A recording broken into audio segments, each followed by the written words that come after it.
भविष्य मार्गदर्शन में आप सबका स्वागत है।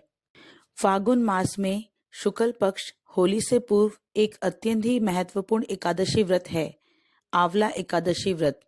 इसे आमलकी एकादशी व्रत के नाम से भी जाना जाता है। इसे रंग भरी एकादशी भी कहते हैं। आमलकी यानी आंवला को शास्त्रों में श्रेष्ठ स्थान प्राप्त है। आमलकी एकादशी की महिमा बताते हुए भगवान श्री कृष्ण ने कहा है कि जो व्यक्ति स्वर्ग और मोक्ष प्राप्ति की कामना रखते हैं, उनके लिए फागुन मास शुक्ल पक्ष की पुष्य नक्षत्र में आने वाली एकादशी का व्रत अत्यंत श्रेष्ठ है। इस दिन आंवला पूजन का विशेष महत्व है। पौराणिक कथा के अनुसार इस सृष्टि का सृजन करने के लिए भगवान विष्णु की नाभि से ब्रह्मा जी उत्पन्न हुए।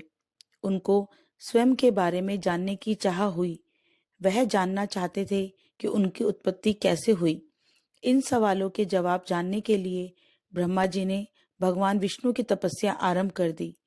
काफी समय बाद उनकी तपस्या से प्रसन्न होकर भगवान विष्णु ने उनको दर्शन दिया। विष्णु जी को अपने सामने देखते ही ब्रह्मा जी की आंखों से आंसुओं की धारा बहने लगी। ब्रह्मा जी के आंसू भगवान विष्णु के चरणों पर गिरने लगे और उनके आंसुओं से आमलकी यानी आंवले का वृक्ष उत्पन्न हुआ। भगवान विष्णु ने ब्रह्मा जी से कहा कि आपके आंसुओं से उत्पन्न आंवले का वृक्ष और फल मुझे अति प्रिय रहेगा। जो भी आमलकी एकादशी के दिन आंवले के वृक्ष की पूजा करेगा, उसके सारे पाप समाप्त हो जाएंगे और व्यक्ति मोक्ष प्राप्ति का अधिकारी होगा। तभी से आमलकी एकादशी के दिन आंवले के पेड़ की पूजा की जाती है और साथ ही इस दिन आंवला भगवान विष्णु को अर्पित किया जाता है। इतना ही नहीं, इस दिन खुद भी आंवला ग्रहण करना बेहद ही फलदायी होता है। आमलकी एकादशी पर भगवान विष्णु और आंवले की पूजा का विधान है।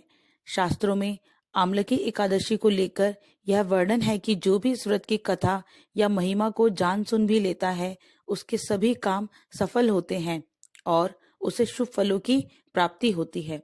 एकादशी तिथि का महत्व बताते हुए भगवान श्री कृष्ण ने गीता में कहा है, मैं वृक्षों में पीपल एवं तिथियों में एकादशी हूँ। एकादशी की महिमा के विषय में शास्त्र कहते हैं कि विवेक के समान कोई बंधु नहीं और एकादशी के समान कोई दूसरा व्रत नहीं। पद्म पुराण के अनुसार परमेश्वर श्री कृष्ण ने युधिष्ठिर को एकादशी तिथि का महत्व समझाते हुए कहा है कि बड़े बड़े यज्ञों से भी मुझे उतनी प्रसन्नता नहीं मिलती जितनी एकादशी व्रत के अनुष्ठान से मिलती है। एकादशी तिथि मनुष्य के लिए कल्याणकारी है। इस साल फागुन की आमलकी एकादशी का व्रत 3 मार्च 2023 शुक्रवार को रखा जाएगा। साल में ये एकमात्र ऐसी एकादशी है जिसमें श्री हरि विष्णु के अलावा भगवान शंकर और माता पार्वती की भी पूजा की जाती है। इस दिन भगवान शिव के गण शंकर पार्वती संग गुलाल की होली खेलते हैं, इसलिए इसे रंग भरी एकादशी के नाम से भी जाना जाता है। इस दिन गणेश जी की पूजा का विशेष महत्व है। यह व्रत सफल हो जाता है। इसके लिए पहले गणेश जी को स्नान कराना चाहिए, फिर उन्हें हार, फूल, जनेऊ, नए वस्त्र अर्पित करके दुर्वा चढ़ाएं और श्री गणेशाय नमः मंत्र का जाप करें। इससे भगवान श्री गणेश प्रसन्न होंगे और मन चाही मुरादें पूरी करते हैं। आमलकी एकादशी का महत्व। आमलकी एकादशी व्रत विधि पूर्वक करने से व्यक्ति को स्वर्ग की प्राप्ति होती है। जो लोग आमलकी एकादशी का व्रत करते हैं, उनको मृत्यु के बाद मोक्ष प्राप्त होता है। श्री हरि विष्णु की कृपा से सारे पाप मिट जाते हैं। आमलकी एकादशी के दिन आंवले के पेड़ के नीचे बैठकर भगवान नारायण विष्णु की पूजा करने से 1000 गायों के दान के बराबर पुण्य प्राप्त होता है। जिन युवक युवतियों के विवाह में विलंब हो रहा हो, किसी प्रकार की बाधा आ रही हो, तो आमलकी एकादशी पर पूरी श्रद्धा से विष्णु जी की पूजा करें। इसके लिए किसी पीले वस्त्र में आंवले रखकर उनकी पूजा करें। उसके बाद ओम नमो भगवते वासुदेवाय मंत्र का 5 माला जाप करें। जितने ज्यादा जाप करेंगे उतना जल्दी लाभ मिलेगा। मंत्र जाप के बाद आंवले को पूजा घर में रख दें।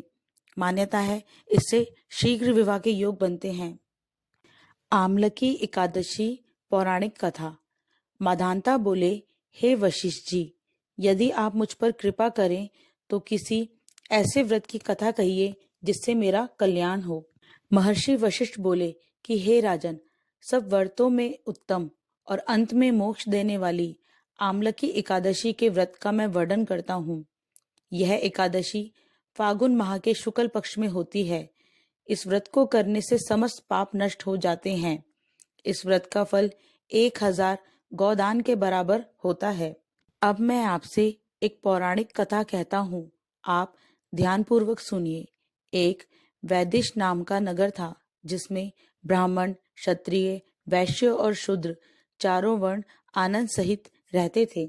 उस नगर में सदैव वेद ध्वनि गूंजा करती थी तथा पापी, दुराचारी तथा नास्तिक उस नगर में कोई नहीं था। उस नगर में चैत्रथ नाम का एक चंद्रवंशी राजा राज्य करता था। वह अत्यंत विद्वान तथा धर्मी था। उस नगर में कोई भी व्यक्ति दरिद्र व कंजूस नहीं था। सभी नगरवासी विष्णु भक्त थे और आबाल, वृद्ध, स्त्री, पुरुष एकादशी का व्रत किया करते थे। एक समय फागुन मास के शुक्ल पक्ष की आमलकी एकादशी आई। उस दिन राजा, प्रजा तथा बाल वृद्ध सबने हर्षपूर्वक व्रत किया। राजा अपनी प्रजा के साथ मंदिर में जाकर पूर्ण कुंभ स्थापित करके धूप, दीप, निवेद्य, पंचरत्न आदि से धात्री आंवले का पूजन करने लगा और इस प्रकार स्तुति करने लगे। हे धात्री, तुम ब्रह्मा स्वरूप हो, तुम ब्रह्मा जी द्वारा उत्पन्न हुए हो और समस्त पापों का नाश करने वाले हो। तुमको नमस्कार है। अब तुम मेरा अर्घ्य स्वीकार करो। तुम श्री रामचंद्र जी द्वारा सम्मानित हो। मैं आपकी प्रार्थना करता हूँ, अतः आप मेरे समस्त पापों को नाश करो। उस मंदिर में सबने रात्रि को जागरण किया। रात के समय वहां एक बहेलिया आया जो अत्यंत पापी और दुराचारी था।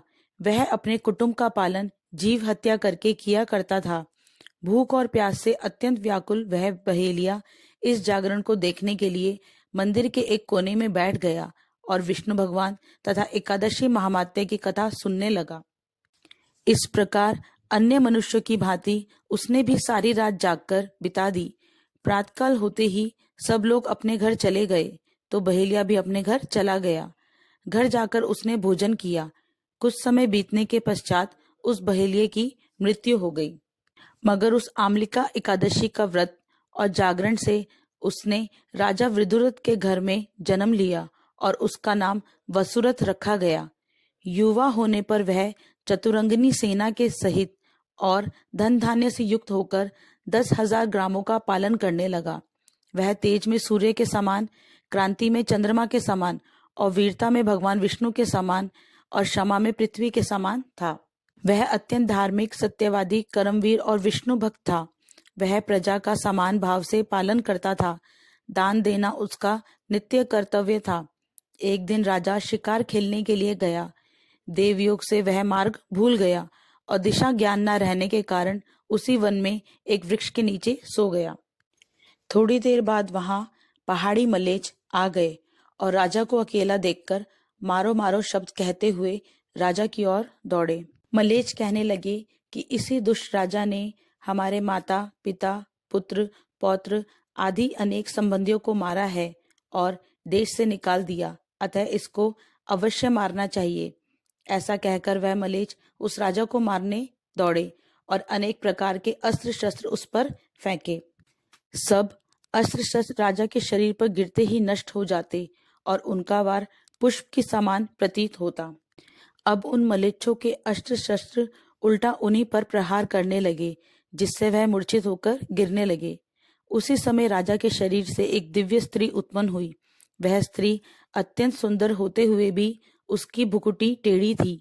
उसकी आंखों से लाल लाल अग्नि निकल रही थी, जिससे वह दूसरे काल के समान प्रतीत होती थी। वह स्त्री मलेच्छों को मारने दौड़ी और थोड़ी ही देर में उसने सब मलेच्छों को काल के गाल में पहुंचा दिया।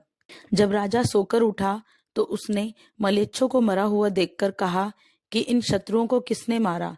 इस वन में कौन मेरा हितैषी रहता है?